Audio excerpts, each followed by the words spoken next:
क्या बात है राजा। करे तू इंस्टाग्राम चलावेली का? हाँ हो मोरे राजा, बड़ा आवेला मजा। कमीनी, तू ये सब छोड़ दे। ऐसे कैसे मैं इंस्टाग्राम छोड़ दूं राजा।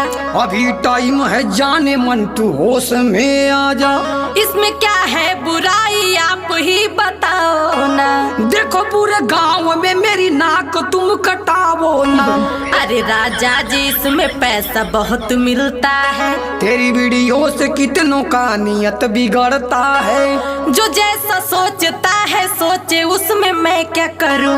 तू इंस्टाग्राम पे वीडियो बनावल बंद करूं। देखा राजा एमे फिल्टर बहुत कमाल के हा। हाई वीडियो त सारे टिल्ठुआ के माल कहो। मान जाए राजा हमके वीडियो तू बना।